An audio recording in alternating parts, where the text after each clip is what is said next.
नमस्कार दर्शकों, बहुत बहुत स्वागत है आप सभी का हमारे आज के इस खास कार्यक्रम में। और मैं हूं आपके साथ ज्योति।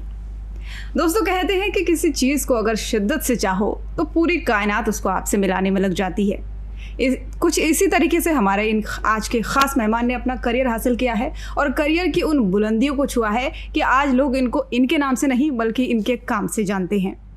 अब इतनी देर में आप समझ ही गए होंगे हम किसकी बात करने वाले हैं। इनको हरियाणा का अमिताभ बच्चन भी कहा जाता है और साथ ही हरियाणा का धाकड़ छोरा भी कहा जाता है। तो चलिए मिलकर स्वागत करते हैं बहुत ही खास मेहमान उत्तर कुमार जी का। बहुत बहुत स्वागत है सर आप हमारे खास कार्यक्रम में। धन्यवाद और सभी दर्शकों को मेरा नमस्कार। तो बातें तो होती रहेंगी सर, लेकिन सबसे पहले जानना चाहेंगे, आपके करियर के बारे में भी जानेंगे, सब कुछ जानेंगे, लेकिन कैसा लगता है जब हमारा नाम छोड़ करके कोई उस नाम से हमको बुलाए जो हमने अपने काम के दम पे हासिल किया है? बहुत ही अच्छा। और सबसे बड़ी बात है कि हर आर्टिस्ट का एक सपना होता है कि उसको उसके किसी फिल्मी नाम से या उसके किसी कैरेक्टर के नाम से उसको याद किया जाए, क्योंकि हमें पहले नहीं पता था जब हमारा नाम, भाई हमने फिल्म की और ये नाम धाकड़ छोरा पड़ गया, लेकिन जब हमने बड़े बड़े एक्टर्स के इंटरव्यू देखे तो उनमें हमें पता चला कि ये बहुत बड़ी बात होती है कि किसी को उसकी मतलब फिल्म के या कैरेक्टर के नाम से जाना जाता है। तो ये सौभाग्य भगवान ने शुरू में ही जोड़ दिया। तो ये एक्टिंग का कीड़ा कहाँ से आया आपके अंदर? ये तो मतलब पता नहीं, शुरू से बचपन से ही टीवी पे फिल्में देखते थे और धर्म जी के हम बहुत बड़े फैन थे, तो वहीं से बस हमेशा ये रहता था कि ऐसा ही बनना है, ऐसा ही बनना है, तो वो रहता था। अच्छा, धर्म जी की बात आपने की, हाँ हमने सुना भी है कि आप बहुत बड़े फैन उनके हैं। तो कभी पहले ऐसे होता था कि घर में ही कोई डायलॉग उनका बोल दिया, किसी के सामने ऐसे ट्रीट कर दिया कि जैसे हम धर्मेंद्र का रोल कर रहे हैं, ऐसा कभी किया घर में? नहीं, घर में तो क्योंकि हमारे यहाँ माहौल ही नहीं था। अगर आप जरा सा भी जिक्र कर दोगे कि फिल्मों में जाना चाहते हैं तो बड़ा इशू बन सकता था, ऐसा माहौल था उस टाइम गाँव में भी पूरे, तो वहाँ जिक्र नहीं कर सकते थे। हाँ, कभी आपस में जो बच्चे हैं तो हम बहाने से फिल्म खेलते थे, तो उसमें कई बार बन जाते थे, भाई ये गुंडा बनेगा, मैं धर्मेंद्र बनूंगा, ये अमिताभ बनेगा, ऐसे मतलब करके फिल्म खेलते थे। और फिर यहाँ से छलांग लगाई, उसके ऊपर से कूदे और मुंह से डिसम किया, वो बचपन में होता था। हाँ जी। तो शुरुआत कैसे हुई सर फिल्मों की?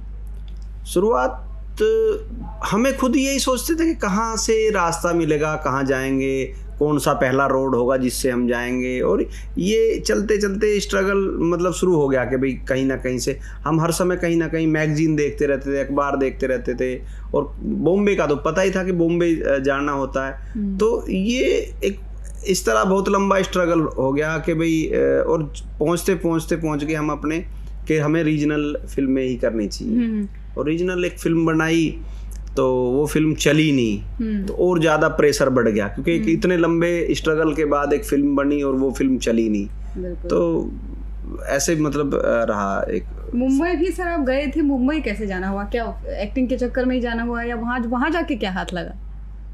वहाँ जाके सबसे बड़ा तो एक जानकारियाँ, मेरे ख्याल से तो मुझे जानकारियाँ ही मिली, बाकी तो कुछ नहीं, क्योंकि हम जब चले गए जब हमें पता ही कुछ नहीं था। 10th में ही था मैं, जब 10th के पेपर दिए होंगे, बोर्ड के पेपर होते हैं, उसके बाद फ्री हो जाते हैं 2 महीने की छुट्टियां और ये सब। तो मैं चला गया था बॉम्बे, कि वहाँ जाके फिर शुरू होता है ना पता होना कि भाई हमें क्या चाहिए, कैसे एक्टर बन सकते हैं, क्या करना होता है। वो चीज़ें तो वहीं जाके शुरू होती हैं, जिसको बिल्कुल कभी फिल्म देखने के अलावा दूसरी चीज़ें ही नहीं पता हूँ, तो वहाँ जाके शुरू होता है फिर कि भाई क्या हमें चाहिए और क्या होना चाहिए। फिर एक दिमाग में कंपैरिजन शुरू हो जाता है, ये फलां एक्टर है, उसको इतनी है जानकारी है, इतनी एक्टिंग आती है, इतना डांस आता है, हमें क्या आता है। वो दिमाग में कंपैरिजन शुरू हो गया। किसी के यहाँ काम मांगने से ज़्यादा मेरे दिमाग में वहाँ वो सब चलने लगा कि भाई इसको ये आता है, मुझे ये आता है, तो मैं उससे भी नीचे हूँ। तो काउंटिंग जिस चीज़ की भी करता था तो मुझे ऐसा लगता था मुझे तो ये भी नहीं आता, ये भी नहीं आता, तो मैं किसी से कैसे काम मांग लूँगा। तो वो चीज़ें दिमाग में चलने लगी। फिर दिमाग में आया कि मुझे पहले कुछ सीखना होगा, तब मैं वापस इधर आया तो, और फिर दोबारा से एक शुरुआत की। तो कुछ करियर का ऑप्शन कभी दिमाग में नहीं आया कि यार क्या एक्टिंग, कुछ और भी मैं देख के चलो जैसे मुंबई गए आप, कई सारी चीज़ें सीखने को मिलेंगी, ऐसा नहीं लगा लोग इतना धक्का खा रहे हैं, कुछ और भी ट्राई कर लेना चाहिए? हाँ, मतलब सोचते तो थे, लेकिन कुछ ऐसा लगता था कि जैसे हमें कुछ पता ही नहीं है, हम मतलब क्या करेंगे, क्या हो सकता है, ऐसा लगता था कि भाई इसके अलावा मतलब ये भी हमें अच्छे से नहीं आता तो और तो दूसरी चीज हमें क्या आती होगी जिसके बारे में हम बचपन से सोचते हैं वही ठीक से नहीं आ रहा, तो दूसरा हम क्या करेंगे। तो मुझे लगता ही नहीं था कि मैं कुछ और चीज कर पाऊंगा या मैं कहीं कोई और बिजनेस कर पाऊंगा। मतलब कभी बिजनेस के बारे में तो मैंने इसमें भी नहीं सोचा। वो तो ईश्वर ने कृपा की कि भी ये सब चीजें चली हैं, पैसा आता है तो घर चल, नहीं तो मैंने सिर्फ काम के बारे में सोचा कि मुझे बस फिल्मों में काम करना है। और मुझे ये कभी भी नहीं रहा कि भाई ये जिम्मेदारियां भी आएंगी और मुझे पैसा भी चाहिए और घर भी चलाना होता है। वो सब चीजें तो कहीं तक दिमाग में थी नहीं, क्योंकि पेरेंट्स थे तो छोटे थे तो तब वो सोचते ही नहीं थे। हमें ये पता ही नहीं था कि ये रोज जाते हैं फिर ऐसे कमा के लाते हैं फिर घर चलता। वो उन चीजों पे तो दिमाग जब हुआ जब हम उस लेवल पे आ गए। बिल्कुल बिल्कुल। हाँ, तो हमने सुना है सर कि आप टीचर भी थे आने से पहले, क्या ये बात सच है? हाँ, वो बात सही है, क्योंकि पढ़ाई में मैं अच्छा था और एक बारी को ऐसा हो गया था कि शायद मुझे मतलब अपना ये ड्रीम छोड़ना पड़ेगा। तो तब ये हुआ कि भाई कुछ ऐसा कुछ कर लें जो मेरी पसंदीदा काम था पढ़ाना का। अच्छा। तो एक स्कूल चलाया, 8 साल तक स्कूल चलाया और मतलब मेरा पसंद आज भी मेरा पसंदीदा काम है, लेकिन मजबूरी है कि भी मेरे को इसमें जुनून है। लेकिन वो पसंदीदा काम भी इसमें आ रहा है क्योंकि अब जितनी भी फिल्में अब हम बना रहे हैं वो सारी सोशल इश्यूज पे फिल्म बना रहे हैं, जितने भी हम अब उठा रहे हैं और ज्यादातर हम देखते हैं देश में फिलहाल क्या चल रहा है उसी हिसाब से हम फिल्में बना रहे हैं। तो वो टीचर होना यहाँ तो काम आया। बिल्कुल। सोशल इश्यूज की बात की हमने देखा है आपकी ज्यादातर मूवीज जो रहती है सोशल इशू पे रहती है, तो आपको क्या लगता है कि आजकल ऐसे कौन कौन से सोशल इशू है जिनको ज्यादा तरीके से उठाना चाहिए या जिन पे मूवीज बननी चाहिए? नहीं, मतलब मेरा ऐसे नहीं रहता कि भाई क्या चल रहा है क्या चलना चाहिए। मुझे मेरे दिल में जो उठता है, जो मैंने बचपन से चीजें देखी हैं जिनसे मैं बहुत प्रभावित हूँ, क्योंकि हम पैदा हुए जॉइंट फैमिली, संयुक्त परिवार होता था। घर में दादाजी दादी जी, 4-5 चाचा बुआ बहनें और भाई चाचा के बच्चे, अपने ताऊ के बच्चे, ऐसे मतलब बहुत बड़ा परिवार एक होता था। उस चीज में हम पले बढ़े हैं। अब बाद में जब हम बड़े हुए हैं तो सब एक परिवार हो गए, सब अपने अपने बच्चे और उसके साथ है। तो वो चीज मेरे को बहुत रहती है। तो कहीं ना कहीं घुमा फिरा के मेरी फिल्मों में वो संयुक्त परिवार का विषय रहता है। फिर संयुक्त परिवार से जुड़ के ही सारे इश्यूज शुरू हो जाते हैं जो देश में चल रहे हैं, इसलिए वो इश्यूज दूसरे भी ऐसे मेरे दिमाग में कम रहता है। कोई चीज लगी मुझे कि हाँ कि भाई ये जरूरी है अभी हम इसको करते हैं तो मैं कर लेता हूँ, चाहे लोग मना भी करें कि चलेगी नहीं चलेगी, उस पर कोई मतलब जो मेरा मन मुझे लगता है कि करना चाहिए। बिल्कुल सही बात करें। तो क्या कुछ चुनाव लड़ने का सोचा है सर? कोई टिकट वगैरह ऐसा गाजियाबाद के आसपास से कुछ आपको लगे जो? नहीं कभी नहीं। बहुत लोगों को लगता है क्योंकि मेरी रुचि बहुत रहती है पॉलिटिक्स में और मैं स्टूडेंट भी रहा हूँ पॉलिटिकल और पॉलिटिकल साइंस में मेरे मतलब मार्क्स भी बहुत अच्छे आते थे। लेकिन कभी मतलब चुनाव लड़ने का नहीं है। हाँ, सोशल इश्यूज पे कहीं बहस होती है, वो एक जो नॉर्मल सभी का होता है। मेरा उसमें कुछ मुझे कई बार लगता है कि ज्यादा इंटरेस्ट है, या देश के लिए कौन सी पार्टीज या कौन से लोग या किस तरह का जो विचार है वो ज्यादा अच्छा रहेगा तो उसको सपोर्ट करने का कई बार रहता है। उस वजह से कई बार मेरे दर्शक भी नाराज हो जाते हैं कि भाई ये शायद फला पार्टी से संबंध है या उस पार्टी से संबंध है। तो उस बारे में भी मतलब मेरा ये रहता है कि भाई मैं किसी पे भी नहीं दबाव बनाना चाहता कि भाई वो किसी पार्टी के, जब मैं और किसी की पार्टी से दुखी नहीं हूँ तो दर्शकों को भी नहीं होना चाहिए कि भाई ये किससे जुड़ रहा है किससे नहीं जुड़ रहा। वो सबका अपना अपना व्यक्तिगत विषय है। हाँ भाई, मेरे दर्शक किस पार्टी से हैं मुझे कभी भी मतलब नहीं है इस बात से। तो लेकिन मैं किस पार्टी हूँ तो उनको भी कई बार वो बेवजह उनको कई बार दुख होता है, तो वो मैं उनसे भी अपील यही करूंगा कि वो इस बात को लेके कभी दुख ना करे, क्योंकि देश में सब बहुत सारी पार्टियां, सब कोई किसी को पसंद करता है, कोई किसी को करता है और कोई किसी को करेगा। तो उसमें कोई मतलब वो नहीं है। हम किस विषय पर एक हैं, हम उस पर खुश रहें तो ज्यादा अच्छी बात है। हम फिल्मों को लेकर एक हैं। आपको मेरी फिल्में अच्छी लगती हैं और मेरी बनाई हुई चीज़ें अच्छी लगती हैं, मुझे जो आप एप्रिसिएशन देते हैं देखते हैं वो बहुत अच्छा लगता है। तो वो हमारा जो है वो अच्छा लगता है, वहीं हम रहे तो ज़्यादा अच्छा है। देश के नागरिक होने के नाते आप भी कोई विचार दे सकते हैं, मैं भी कोई विचार दे सकता हूँ, तो उससे हम आपस में चिढ़े ना, मतलब परेशान ना हो। बिल्कुल सही बात है, चिढ़ना चाहिए भी नहीं। अच्छा, आपकी जो फिल्में होती हैं या आपका जो बोलने का स्टाइल होता है, जितने भी चाहे कोई भी कैरेक्टर आप प्ले कर लें तो बहुत नेचुरल रहता है। मतलब उसमें ऐसा लगता है कि वो कैरेक्टर वाकई आप जी रहे हैं और ऐसा कई सारे बड़े अभिनेता भी ये मान चुके हैं कि आपका जो कैरेक्टर होता है, ये जो आप बोलते हैं, आपकी भाषा का जो इस्तेमाल करते हैं, वो एकदम नेचुरल लगता है। तो उस समय दिमाग में ये नहीं चलता है कि मैं तो एक्ट प्ले कर रहा हूँ, कभी भी दिमाग में नहीं आता? हाँ नहीं, ये दरअसल क्या, मैं जब फिल्म देखता था, छोटा सा था तो फिल्में देखता था, तो मेरे को जब कोई एक्टिंग करता था तो मेरे को लगता था कि यार हमें पता चल रहा है ये एक्टिंग कर रहा है। तो मैं तब ये सोचता था कि मैं अगर एक्टिंग करूंगा तो मैं ऐसा कोशिश करूंगा कि दर्शक को ये ना लगे कि ये एक्टिंग कर रहा है। तो वो चीज तब से मेरे दिमाग में रची बसी है, इसीलिए शायद भगवान ने एक अलग रास्ता मेरे लिए खोला है। क्योंकि आप जाओगे तो हिंदी में जाओगे या कहीं भी जाओगे, आपको ड्रामेटिकल एक्टिंग करनी पड़ेगी। लेकिन ये हमारी फिल्म में मैं कोशिश करता हूँ रियल, मान लिया किसी का भी कैरेक्टर कर रहे हैं तो उसको कोई, आपने उस तरह का कोई भी कैरेक्टर देखा तो उसको दिमाग में रखो कि ये ऐसे ऐसे करता है, ऐसे करता है। तो फिर वो आप करोगे तो उसमें ही आप उसी फील्ड में आ जाओगे। आपका जो अपना व्यक्तित्व है उस पर हावी नहीं हो पाएगा। हाँ। अच्छा, रील और रियल लाइफ से उत्तर कुमार जी कितने अलग हैं? मतलब जैसे चुलबुले और धाकड़ अंदाज मूवीज में है, क्या वही घर में भी रहता है? मतलब ये कह लो कि अपना फिल्मों में अपने विचार तो देता है, लेकिन कैरेक्टरों से शायद विचार मेरे नहीं मिल पाएंगे। मैं जो मेरी फिल्मों में बहुत सारे ऐसे कैरेक्टर हैं जो मैं वैसा बिल्कुल भी नहीं। सपोज करो धाकड़ छोराई जब मैंने बनाई थी तब मैं बिल्कुल भी वैसा नहीं था, शाई था, एकदम शाई था। और जिसके ऊपर ये फिल्म बनाई मनोज मेरे दोस्त थे, तो वो बहुत ही एकदम एग्रेसिव थे। तो मैंने हमेशा उनको ध्यान में रख के कि वो कैसे चलते थे, कैसे बोलते थे, किस तरह शर्ट पहनते थे, किस तरह कॉलर खड़े रखते थे, वो सारी चीजें माइंड में रख के किया। मैं बहुत शाई होता था, डरता था, लड़ने से डरता था, तो वो बिल्कुल अलग था।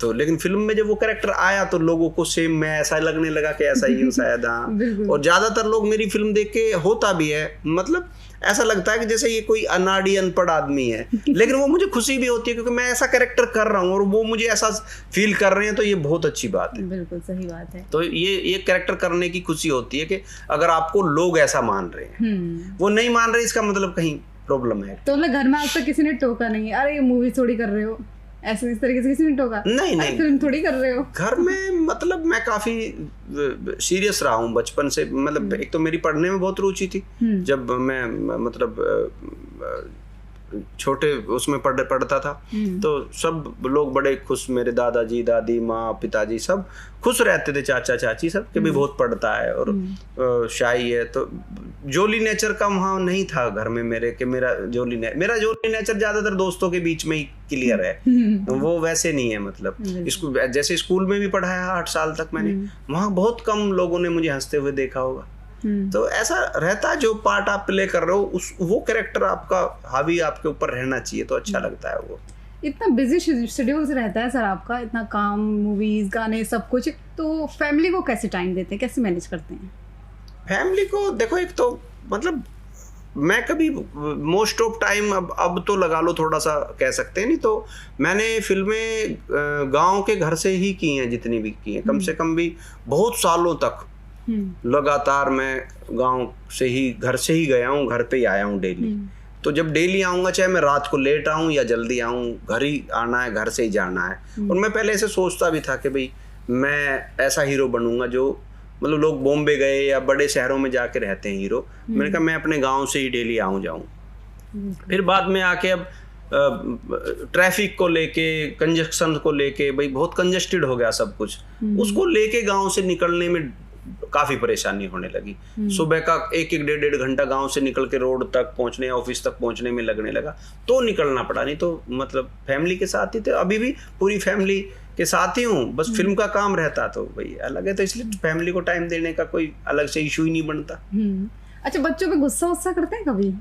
हाँ, मैं गुस्सा तो मतलब मेरे को जल्दी आ जाता है गुस्सा, मैं रिड्यूस टेम्पर हूँ। बच्चों को तो खैर क्या करूँ, बच्चों ने भी कभी ऐसा मौका दिया नहीं है कि भाई मैं ज्यादा वो मतलब ठीक है। हाँ, मैं ऐसा कभी टाइम आया नहीं कि भी, लेकिन फिर भी मैं बता दूं, मैं मतलब बहुत लूज टेम्पर हूँ, बहुत जल्दी से मतलब गुस्सा आ जाता है। हाँ। चलिए, अच्छी बात है। अच्छा, फिल्मों पे वापस आते हैं। आपकी जो मूवी थी, अभी आपने जिक्र किया धाकड़ छोरे का, तो 2004 में वो आई थी और सभी लोग देखते हैं और हम भी ये देख पाते हैं कि वो आपके करियर बूस्टर के तौर पे आई थी कहीं ना कहीं।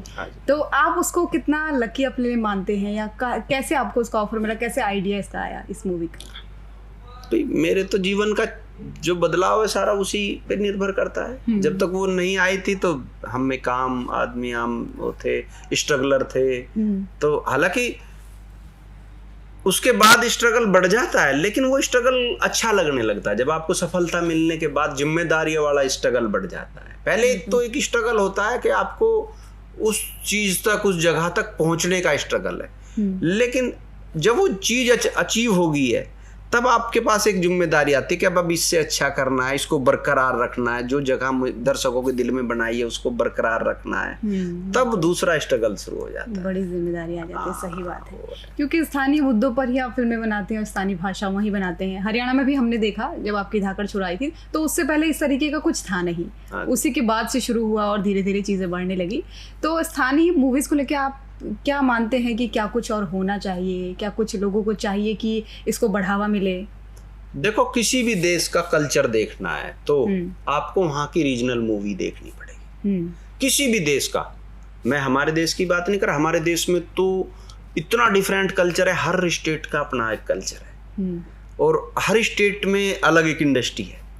शायद हमारा ही ये क्षेत्र बचा हुआ था और ये भी बेचारा ऐसा जॉइंट है कि हरियाणा और पश्चिमी उत्तर प्रदेश, आउटर दिल्ली, थोड़ा सा उत्तराखंड का हरिद्वार और विकासनगर वाला क्षेत्र, वो भी मतलब उत्तराखंडी फिल्में नहीं देखते, हरिद्वार वाला वो हमारी फिल्में देखते हैं, क्योंकि वो ना तो कुमाऊनी जानते हैं ना गढ़वाली जानते हैं, जो हरिद्वार, ऋषिकेश और विकासनगर वाले लोग हैं। तो ऐसे बहुत सारी जगह हैं जो मिला के ये कल्चर बनता है। मतलब लोग इसको ना तो हरियाणा से जोड़ें ना पश्चिमी उत्तर प्रदेश से। ये विशाल हरियाणा या एक बड़ा जो टेरिटरी कहेंगे, इसमें दिल्ली भी आती है, इसमें थोड़ा सा उत्तराखंड भी, थोड़ा पंजाब भी, थोड़ा हिमाचल भी और थोड़ा मध्य प्रदेश भी, थोड़ा राजस्थान भी।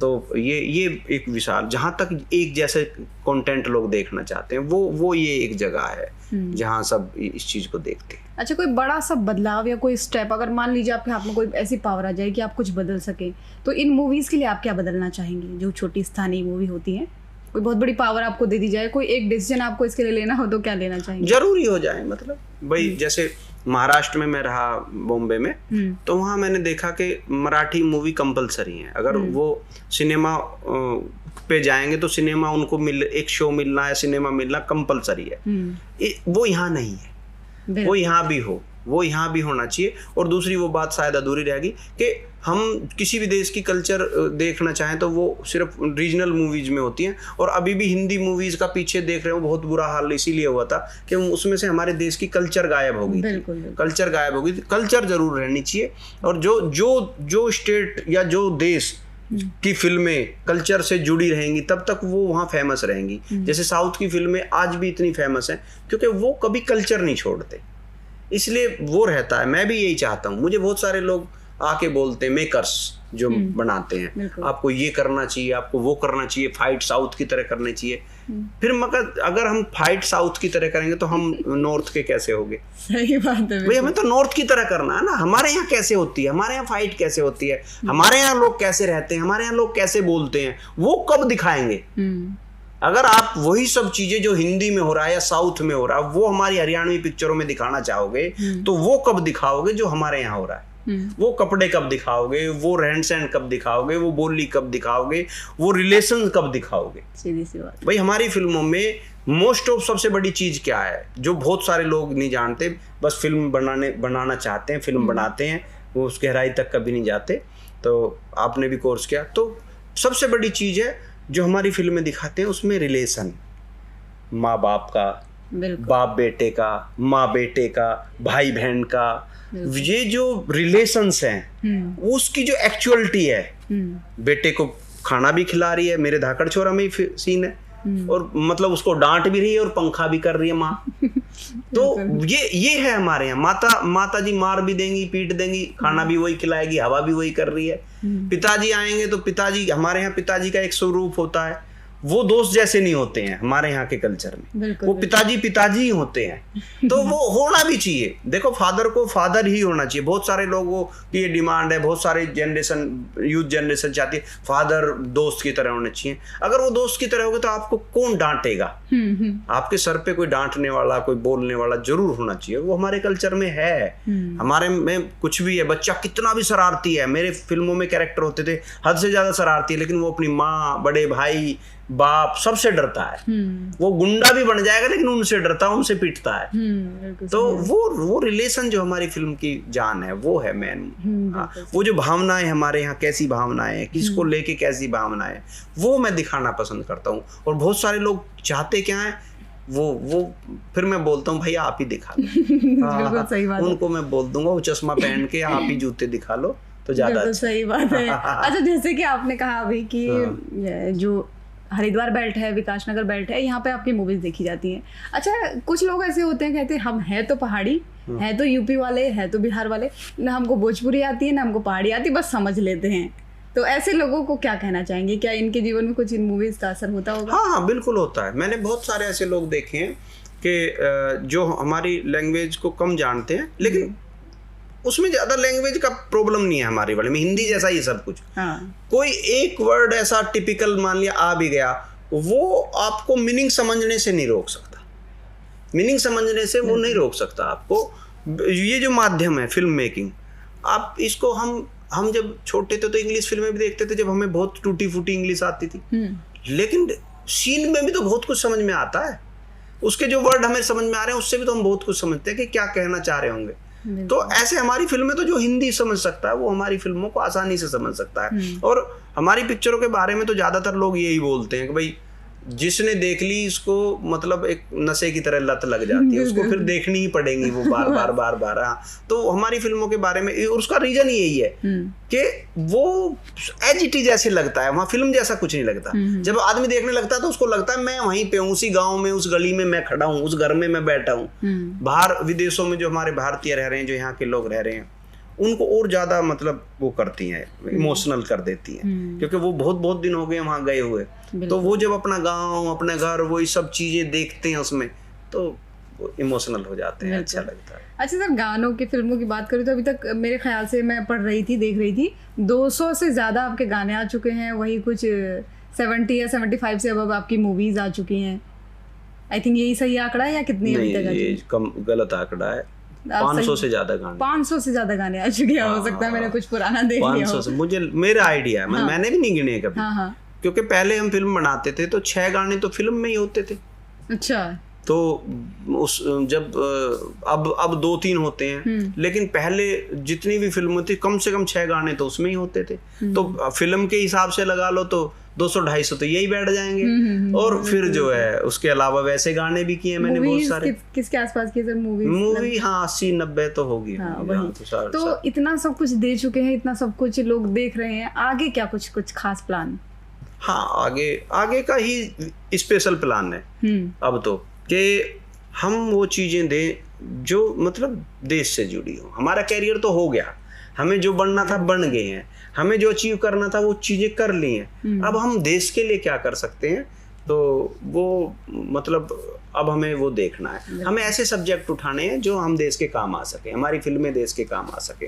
तो वो सब्जेक्ट अब उठाने हैं। और अब मैं काम, जितनी भी मेरी पिछली 2-3 साल की पिक्चरें देखोगे, वो सारी मतलब हमारे देश से संबंधित ही है। उसमें कोई भी ऐसी चीज नहीं है कि जो हमें फिल्म मेकिंग का मैटर है। देश से संबंधित ही फिल्में, और अब हमें अपने सारी फिल्मों को उसी बात से जोड़ना है। बिल्कुल। अच्छा सर, जैसे कि आपने बताया हमको कि इतने मूवीज़ कर चुके हैं, इतने गाने कर चुके हैं, आजकल हम देखते हैं बहुत सारे युवा जो हैं आज भी एक्टिंग का सपना देखते हैं। मूवीज़ में उनको जाना है, उनको हीरो बनना है, उनको मुंबई जाना है। ऐसे लोगों को क्या कहना चाहेंगे, कैसे शुरुआत करें आज की डेट में, कैसे अपने आप को मोटिवेट करें? देखो, सबसे पहले तो छटनी कर लें कि जो सिर्फ देख के जाना चाह रहे हैं चकाचौंध को या किसी की सफलता को, तो वो मतलब उस चीज़ से इम्प्रेस होके ना जाएं। पहले अपने आप को झांक लें कि भाई मैं सचमुच बनना चाहता हूँ, नहीं बनना चाहता हूँ, मेरे अंदर ये काबिलियत है या नहीं है। मैं किसी काम को करते हुए अगर 24 घंटे, फिर 30 दिन, फिर पूरा साल फिर 100 साल तक भी अगर मैं बोर नहीं हो सकता, सचमुच में वो काम मुझे करना चाहिए। मतलब हमें चकाचौंध देख के नहीं जाना चाहिए। जब हम छोटे छोटे होते हैं तो हमें हर चीज, हर रोज नई चीज इम्प्रेस करती है। अभी गांव में कोई बढ़िया टीचर है जिसकी कोई तारीफ कर रहा है तो मन करता है हम ऐसे टीचर बने। सडनली मैंने देख लिया कोई डीएम साहब आए तो लगा कोई हमें डीएम बनना चाहिए। कोई बड़ा पुलिस वाला देख लिया जिसकी तारीफ हो रही है, अफसर है, वो तो बचपन में रोज ये घूमता है। लेकिन हमें अपने आप को टटोलना चाहिए, मेरे अंदर कौन चीज बैठी हुई है, मैं क्या बन सकता हूँ, मैं किस चीज को करते हुए कभी भी बोर नहीं होऊंगा, वही काम मुझे करना चाहिए, चाहे वो कोई सा भी काम है। और फिर अगर हमने तय कर लिया कि भाई हमें मुझे ये करना है, चाहे वो एक्टिंग है कुछ भी है, फिर हमें ये जानकारी लेनी चाहिए कि पहले इसके बारे में मुझे बेसिक्स कहाँ से पता चलेंगे, मैं बेसिक्स कहाँ से सीखूं। क्योंकि जब आप सीख के जाओगे तो आपका इम्पैक्ट कुछ और होगा, और आप मतलब तुक्के से चले जाओगे तो आपका इम्पैक्ट कुछ और होगा। ये बात मैं हमेशा मतलब अपने स्टूडेंट्स को भी, मिलने वालों को भी बताता हूँ कि मैं सपोज करो मुझे आज ही क्रिकेट टीम में ले लिया जाए तो मैं क्या करूंगा जाके वहां कल मैं बल्ला ले खड़ा हूँ, किल्लियां उखड़ जाएंगी। और उससे बेहतर है कि मैं खुद तैयारियां करके सिलेक्ट हूँ, तो वो ज्यादा अच्छा तरीका है। इसलिए मैं सभी को जितने भी आना चाहते हैं किसी भी काम में, फिल्मी नहीं, अपने आप को पहले बैट्समैन बनाओ। बैट्समैन से मतलब है आप उस काम का पक्का मास्टर बनाओ, ताकि जब आप जाओ तो आपका इंप्रेशन बहुत हाई हो, ना कि मतलब मजबूरी वाला हो कि भाई यार कोई बात नहीं यार इससे करा लो बेचारे से, वो वाला नहीं होना चाहिए। बिल्कुल सही बात है। तो आप कहीं जाओगे तो खिलाड़ी बन के जाओ, मतलब अनाड़ी नहीं। सीधी सी बात है, अपना गोल यानी कि फोकस्ड होना चाहिए इंसान को, करना क्या है उसी को लेकर के उसके बारे में हमें सीखा हुआ होना चाहिए, प्रैक्टिस होनी चाहिए पूरी करके, वो जाना चाहिए, वो बहुत जरूरी। अच्छा, एक और पर्सनल सवाल पूछूंगी सर, फिटनेस का राज क्या है? मतलब सालों पहले जिस उत्तर कुमार को हम देखते थे आज भी वही है। मैंने एक फोटो आपको सोशल मीडिया पे देखा था आपके बेटे के साथ, मतलब डिफरेंस कर पाना बहुत मुश्किल था। सीधी सी बात है, तो फिटनेस का क्या राज है? देखो ये सबसे जरूरी चीज है, दुनिया की सबसे जरूरी चीज फिटनेस है। आप स्वस्थ रहेंगे तो आप एक अच्छे नागरिक भी बन सकते हैं, आप अच्छे काम भी कर सकते हैं। आप स्वस्थ ही नहीं है तो ना तो अच्छे नागरिक बन सकते हैं और ना अच्छे काम कर सकते हैं। तो स्वस्थ रहने के लिए आपको अपनी दिनचर्या जरूर चेक करनी चाहिए, मेरी दिनचर्या क्या है, मेरा खान पान क्या है। आप अगर एक्सरसाइज भी नहीं कर पाते तो एक्सरसाइज कर पाते हैं 1 घंटे की सुबह या किसी टाइम भी जो आपका फिट हो। वैसे तो सुबह ही सबसे अच्छा माना जाता है, वो तो सबसे बेस्ट है ही, लेकिन सिर्फ एक्सरसाइज आपको सब कुछ नहीं करा सकती। आपको ये भी चेक करना पड़ेगा मेरी दिनचर्या कैसी है, मैं खाता क्या हूँ। और हमेशा हमें अपने ट्रेडिशनल फूड ही खाने चाहिए, क्योंकि वो उस देश की असली मतलब खाद्य पदार्थ हैं। हमें नकली चीज़ें नहीं खानी चाहिए। आजकल बहुत बुरे इम्पैक्ट आ रहे हैं, पाउडर खा रहे हैं बच्चे, जिम जा रहे हैं, गोलियां खा रहे हैं, डब्बे खा रहे हैं, उससे 30-30 साल के 32-32 साल के लड़के लड़कियों को देखता हूँ हार्ट अटैक होके मतलब बहुत वो हो रहा है, गलत दिशा में जा रहे हैं। उस बात को समझे, चाहे कोई एक्सरसाइज कर रहा है चाहे नहीं कर रहा है, अपना ट्रेडिशनल फूड खाओगे और वो दिनचर्या आपकी अच्छी होगी, आप बहुत लंबे समय तक स्वस्थ रहोगे। दोस्तों, देखा आपने किस तरीके से हमने जो बातचीत की है, कितना कुछ इसमें निकल करके सामने आया है। और आप सभी को उम्मीद करते हैं ज़रूर ये समझ आया होगा कि सपने देखना नहीं छोड़ना चाहिए। सपने ज़रूर पूरा होते हैं, लेकिन मांगते हैं मेहनत और लगन और फोकस। तो फिलहाल आज के इस खास कार्यक्रम में बस इतना ही। बहुत बहुत धन्यवाद आप सभी दर्शकों का, और आपका भी बहुत बहुत धन्यवाद हमसे जुड़ने के लिए।